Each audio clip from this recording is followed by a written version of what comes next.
Assalamualaikum warahmatullahi wabarakatuh. Baiklah, perkenalkan nama saya Willy Ridha Al-Fajri dengan NIM 2042102007 dari Prodi Pendidikan Guru Madrasah Ibtidaiyah, Fakultas Tarbiyah dan Keguruan, Universitas Islam Negeri Sultan Toha Saifuddin Jambi. Baiklah, saya akan membacakan dan menjelaskan tugas pembuatan video dari mata kuliah Pancasila, yaitu dengan materi Pancasila implementasi sila kedua dalam aspek kehidupan bangsa.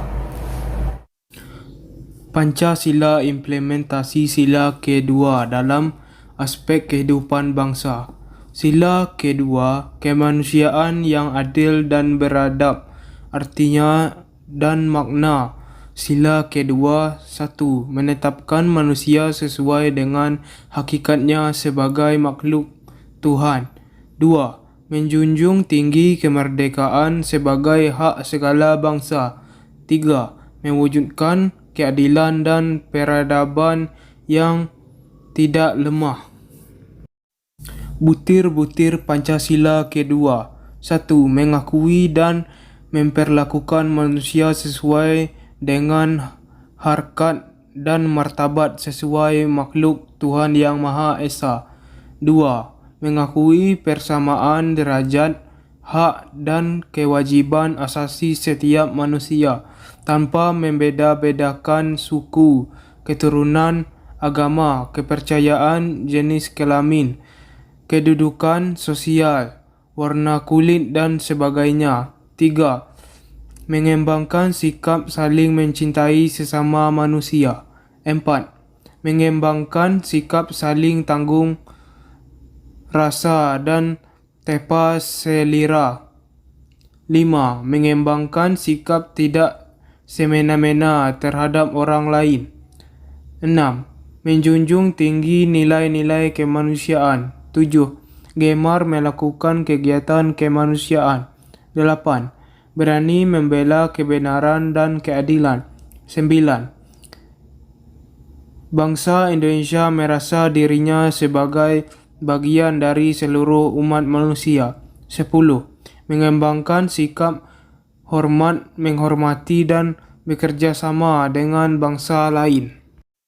Implementasi sila kedua dalam aspek kehidupan bangsa. Geografi.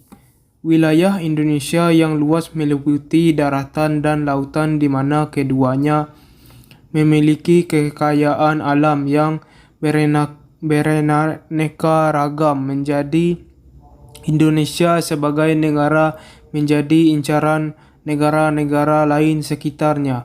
Oleh karena itu, diperlukan adanya penerapan dari Pancasila dalam aspek kewilayahan geografis, terutama pada sila kedua.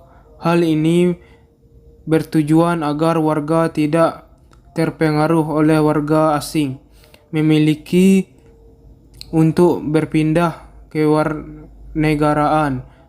Pada sila kedua ini terdapat nilai bahwa negara harus menjunjung tinggi harkat dan martabat manusia sebagai makhluk yang bermartabat. Pada hakikatnya, kurangnya penerapan sila kedua ini di daerah pelosok di mana masih banyak rakyat miskin yang menderita kelaparan.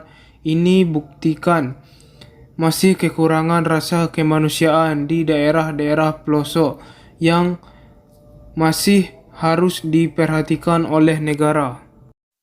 Ideologi.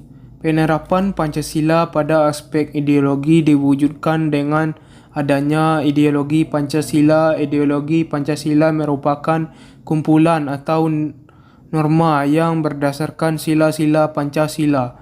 Sila kedua yaitu kemanusiaan yang adil dan beradab. Berarti ideologi Pancasila menerapkan nilai-nilai kemanusiaan sebagai pedoman di dalam kehidupan sehari-hari.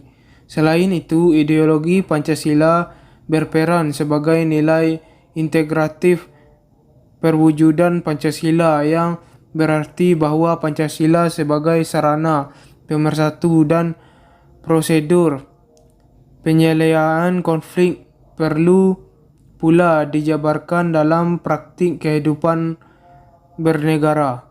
Nilai integratif Pancasila mengandung makna bahwa Pancasila dijadikan sebagai sarana pemersatu dalam masyarakat dan prosedur penyelesaian konflik demografi. Penerapan sila di dalam lingkungan masyarakat dapat dilakukan dengan cara adanya lembaga-lembaga swadaya masyarakat yang memberi penyuluhan tentang bagaimana cara hidup bernegara yang baik. Penyuluhan yang dilakukan tidak hanya dengan cara formal, mengajarkan cara menjadi warga negara yang baik, tetapi dapat dengan cara seperti gotong royong, membersihkan lingkungan, siskamling, dan cara-cara lain yang dapat mengajarkan secara langsung apa arti tangga rasa antara sesama manusia. Politik, pembangunan dan pengembangan bidang politik harus mendasarkan pada dasar ontologis manusia. Hal ini dasarkan pada kenyataan objektif bahwa manusia adalah sebagai subjek negara. Oleh karena itu, kehidupan politik harus benar-benar merealisasikan tujuan demi hakikat dan martabat manusia. Ekonomi Pancasila dengan nilai kemanusiaan yang adil dan beradab. Sila kedua, menghormati martabat kemanusiaan serta dan kewajiban asasi manusia dalam kehidupan ekonomi dengan dasar-dasar moral dan kemanusiaan seperti di atas. Ekonomi Pancasila meskipun tidak menghalangi motivasi ekonomi memperoleh keuntungan, namun tidak mengenal predator ekonomi yang satu memangsa yang lain.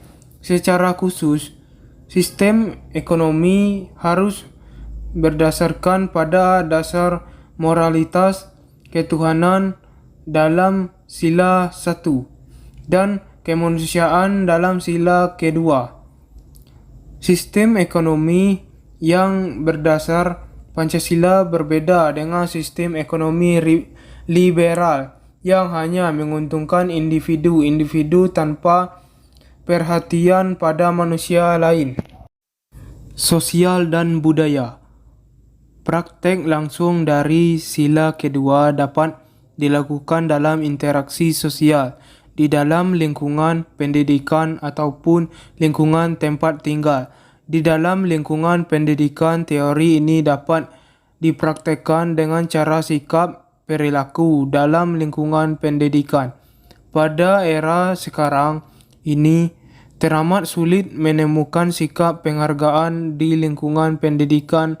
Anak didik saat ini terbiasa dengan penggolongan berdasarkan status sosial. Ada si kaya, ada si miskin. Sikap seperti itu menjadikan toleransi antara sesama menjadi sangat menyedihkan. Pertahankan dan keamanan negara pada hakikatnya adalah merupakan suatu masyarakat hukum.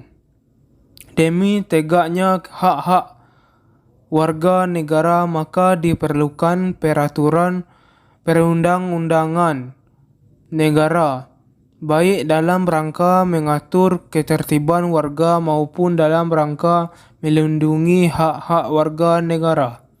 Oleh karena Pancasila sebagai dasar negara dan mendasarkan diri pada hakikat nilai kemanusiaan monopluralis, maka pertahanan dan keamanan negara harus dikembalikan pada tercapainya harkat dan martabat manusia sebagai pendukung pokok negara. Dasar-dasar kemanusiaan yang beradab merupakan basis moralitas pertahanan dan keamanan negara.